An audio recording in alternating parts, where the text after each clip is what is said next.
Welcome to the One Spot Media Training Series. Today we're going to talk about adding product to your website via the backend administration section. So what we're wanting to do is open up our web browser, and in the top URL area we're going to put in the URL for your website.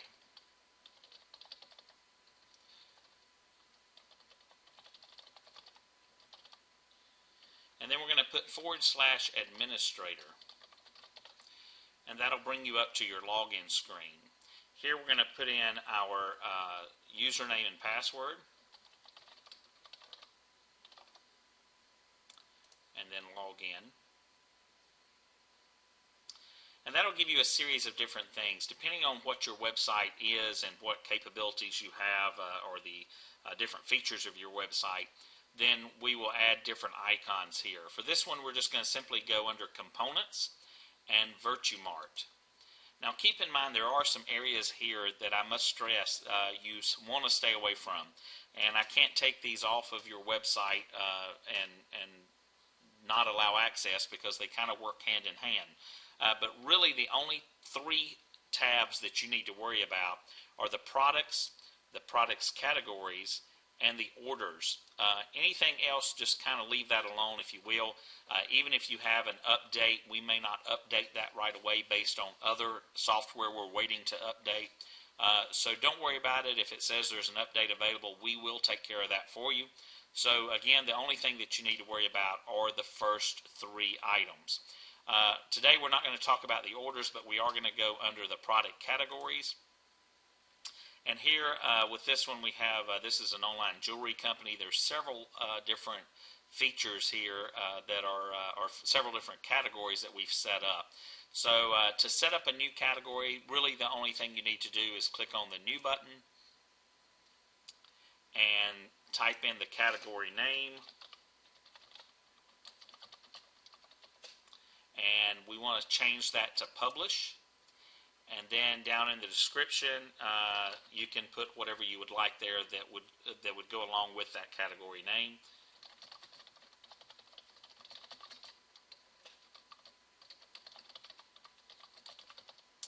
And simply hit Save. You want to make sure you click on the Publish part right here, otherwise you won't be able to add that to your products as a category. So this is the one that we just added, and you can see over here with the green check mark on the right hand side that category is published. Now I'm going to go ahead and delete that because we don't need to leave that in here for this particular client. The next item is your products. So you can either get to it by clicking the products category here, and then below it you'll see the products. That's a simple way to do it. And then depending on what you have set up for your website will depend on some of the things that you put in here. So to add a new product, we basically click on the New button. We will have in a product SKU, which here I'm going to just use 9999. We need a product name. Don't worry about the alias or the URL. What this does is it automatically generates that for you in this system. So don't worry about that part. On your home page of your website, if you have a featured items list, you can get with our tech team and find out how many you have selected that you can put in that features slideshow. And the only thing you have to do if you want it is just tick that or untick it if you don't want it on featured. And you can change those around as you want to. I will show you here in just a moment on the product list to show you which ones are featured so you can easily go in and edit that. We've already configured your product pricing. I'm going to skip down here for just a moment. This is basically your base price. So if you were selling that item for $9.99, the only thing you have to do is put 9.99, and that sets that price for you. We already have the rules set up for adding tax to it or shipping or anything else, so you don't have to worry about that. But you do need to put in your base cost or your cost price right here. Nothing else you need to worry about at the bottom. You don't need to worry about the manufacturer. Here is the product categories that you'll select. So let's say that this particular item is falls under the antique and the dangle category. You want to select those. Then we're going to move across to the next tab, which is product description. This is a short description, and then below you have the long description. So with the short description, you want to keep it as it says short. So here is the short description, and then below it we have the long description. In the long description, what we can do there is put more information like product size, the weight, or any details that you may want to go. And let's just say that this is a blue silver necklace that has turquoise, if I can spell correctly, turquoise beads. The length is 18 inches. Then we can go over to your product status. With the product status, this is where you would put in how many items you have on hand. If you're not concerned about an item going in or out of stock, then we can just leave that at 0 because we've set it up to where the stock does not display and it's still orderable. So you don't have to worry about that. You can put in a minimum or a low stock notification. Let's say that you put that in as 5 items. So once you have customers to order, let's say you had 20 items, and when the 15th item has been ordered and you have it set to a low stock notification of 5, then it will email you saying that you only have 5 products left on your online inventory. So then you can go in and change that.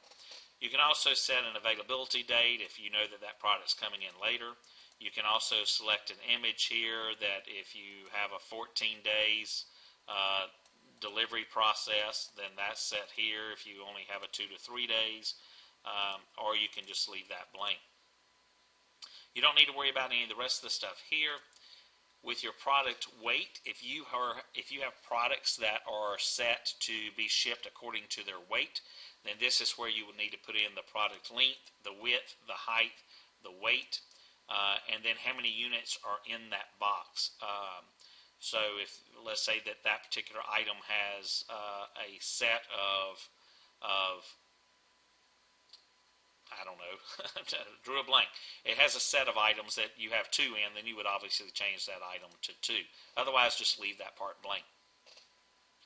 Now this is the image part, and what you want to do is going back over here, let's go back to the product information. This is your product name. So if you copy that or remember what it says, and then come back to your product images, here is your image alt text. That's the alternate text that goes with the image. That's very important to search engine optimization for each image to be named. So basically what we do is we copy and paste that same name as the product description with the image so the search engines know that those go together. If you scroll down just a little bit further, you will see the upload file section here, and you can just choose the file. And let's go to these actual items, and let's say this is the item number, and we hit open, and then we come back up to the top here and hit save. And when we hit save, we will notice that that item has the image in it now. So that item has been uploaded to this particular product. You don't need to worry about the custom fields. We've already set all of those up unless you want to use a related product for that item. And if that's the case, then we can come here. You would type in a product SKU number, and you can just start it typing it up, and it'll show you which item is related.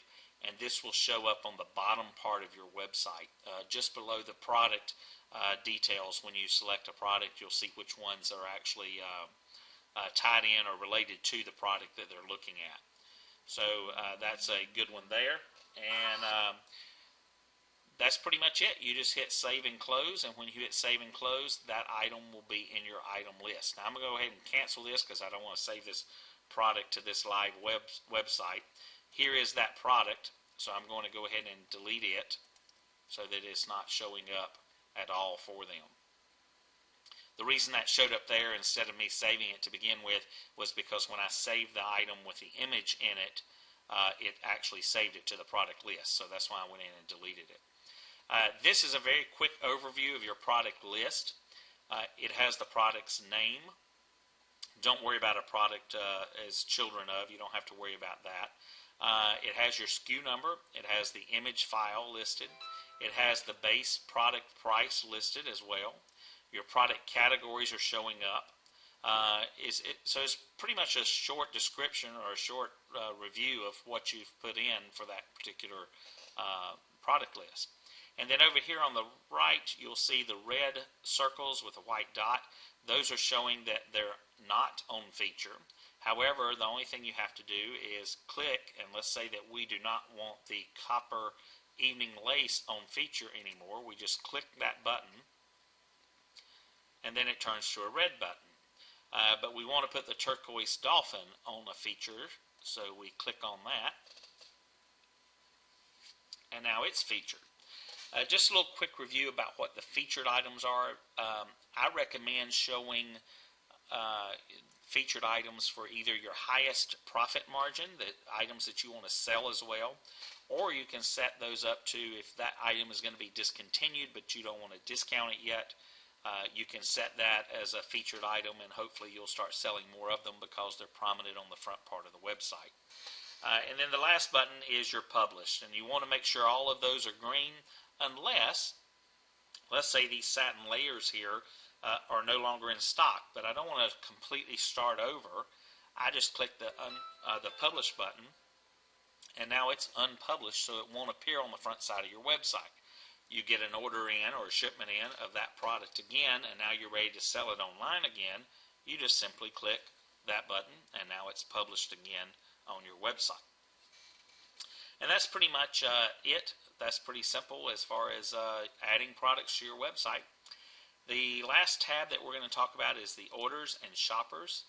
If you go under the shoppers, you would actually be able to see we've got a couple test people here that we've put in, but this will give you all of their information. So let's say we click on test 2, you can actually look in and see, you would be able to see their address and all that information on your that particular shopper. Let me go back to the other one with this one here that's Tyler.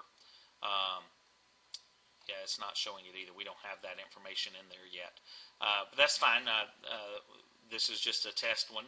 Here's your orders button. Now this one doesn't have any orders yet. We just set this website up for this client. So this is where all your orders will show. This is where you can print that information for shipping purposes as well, and all of that information will show up right here in your orders. So really those are the only 3 areas that you need to be concerned with on the back end. I will stress once again, please don't touch any of the other ones because that can mess up your store, and of course that would be an additional fee for us to go in and figure out what was done so that we can get your shopping cart back online. So please just stay away from anything other than going to your products tab, product categories, and products. You don't need to worry about any of the rest of them. And then under orders, just your orders tab. That's the only one that you need to worry about.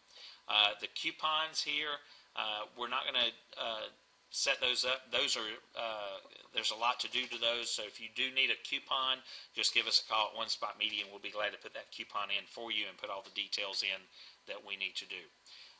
Just make sure, as always, that you log out of your admin area so that you can prevent any hacking. That'll take you back to your login screen. And that's pretty much it with One Spot Media training series on adding product to your e-commerce site of your One Spot Media website. If you have any questions, please give us a call, and thank you for watching. Have a great day.